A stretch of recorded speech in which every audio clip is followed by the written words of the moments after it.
Hello, AP Worlders. We are in business now. Something was going on with my microphone. I didn't even know it. I recorded the whole thing yesterday, and then I played it back, and there was no sound. But anyway, I got the microphone working now. So, here is our lecture on the echoes of the Atlantic Revolution.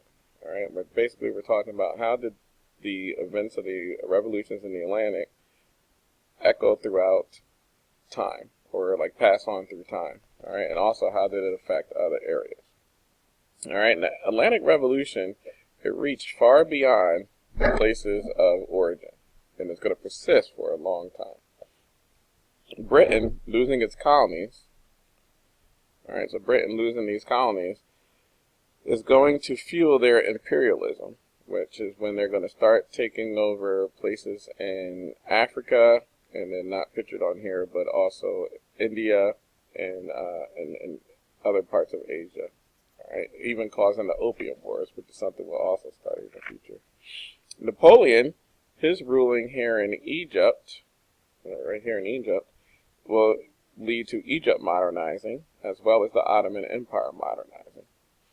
Other areas will also create constitutions, such as Poland, places in Latin America, the Philippines, China. Revolution will erupt in Europe, and people are going to want more social equality, national liberation, and greater groups' ability to vote. Generally, these revolutions led the elites in other European countries and elsewhere to see that they had fallen behind other countries. But there's going to be three major movements that are going to rise out of these Atlantic revolutions that you're going to need to know. The first is abolitionists seeking to end slavery, nationalists hoping to foster unity and independence from foreign rulers, and feminists who are going to challenge male dominance. So the first one we're going to look at is the abolitionists and slavery. Enlightenment thinkers were the first to begin to question slavery as a violation of natural rights. Then the ideas of liberty and equality are going to give it even more emphasis from the revolution. Next, religious voices are also going to voice their ideas on ending slavery. Groups such as the Quakers are going to be vocal in the need to end slavery. But one of the biggest factors of ending slavery was slavery was no longer seen as a financial must anymore. With the new industrial technology and capitalist ideas, it was less necessary to depend on slave labor.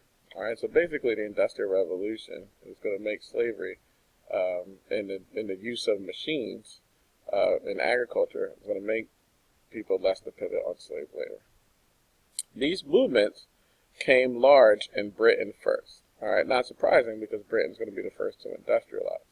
And Britain's going to encourage the ending of the slave trade and eventually the end of slavery. British techniques to kind of encourage the end of this slavery included things such as making pamphlets, lawsuits, petitions to Parliament, and boycotts.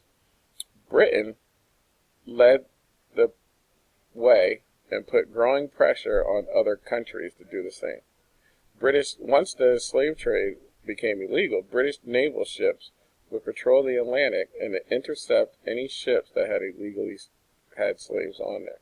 And they would free the slaves in a settlement that was called Freetown, which today is Sierra Leone, which is on the west coast of Africa. Following their independence, most Latin American countries would also free their slaves by the 1850s. Brazil is going to be the last to free their slaves in 1888. In Brazil, finally freeing their slaves is going to mark the end to almost 4 centuries of the Atlantic slave trade. The outcomes of freeing the slaves was different than what a lot of the abolitionists had hoped. The economic lives of the former slaves didn't improve dramatically at all.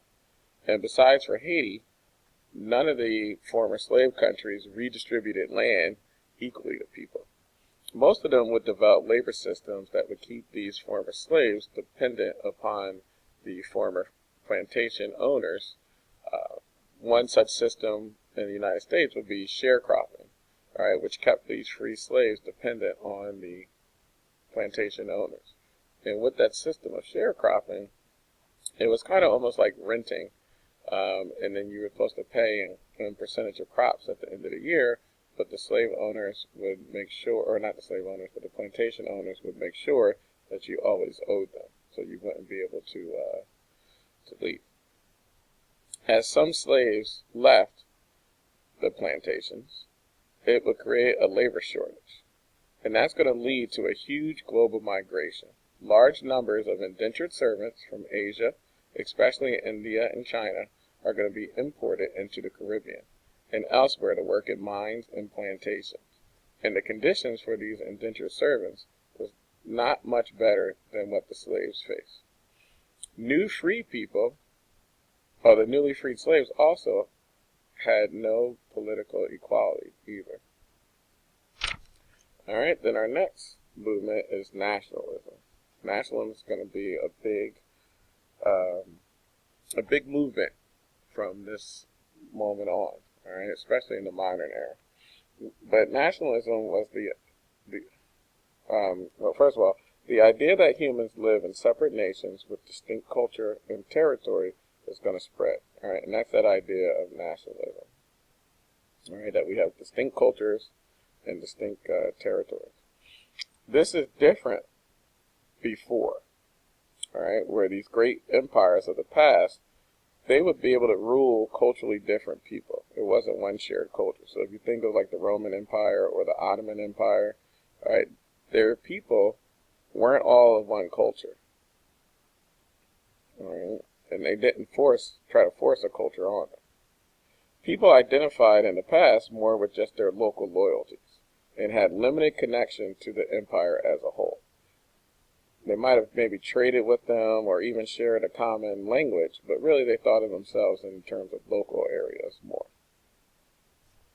All right, which is why a lot of the former empires or old empires would have local leaders in place, things like that. But now people are going to feel they were citizens of a nation, and they were bound to their fellow citizens by ties of blood, culture, and common experiences. Printing and publishing gave people a new standard language and allowed people to think for themselves. So with the printing press, now people can think for themselves. All right, they could read the Bible for themselves, like during that Reformation, or they could read pamphlets on government and things like that. So nationalism is going to have a big impact in, first, the unity of both Italy and Germany. All right, so they're going to combine to form their nation. All right, so Italy and Germany are going to be formed during this time period. The Greeks and Serbs who lived in the Balkans, they're going to use their nationalism to break away from the Ottoman Empire.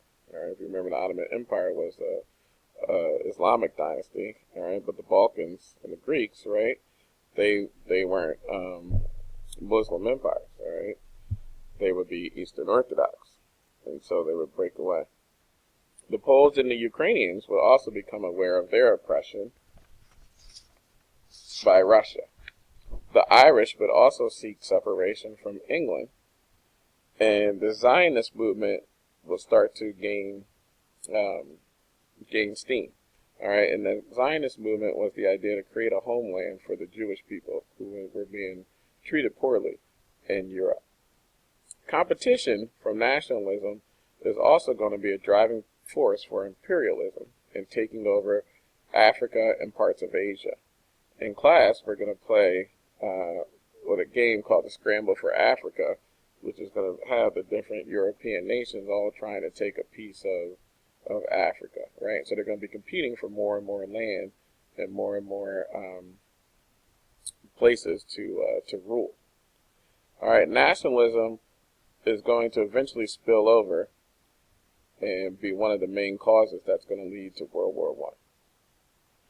Governments are going to try to promote nationalism and their national loyalties in their citizens. And they're going to do this through schooling, through public rituals, through media, and through military service. Nationalism wasn't just limited to Europe either.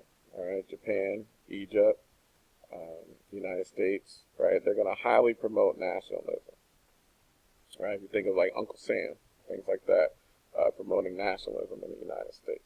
All right, but remember, one of the things that started nationalism during these revolutions were the people in Latin America, right? Where they tried to get the slaves to fight with them, all right, with that idea of that they were Americanos, right? That they were separate from the Europeans.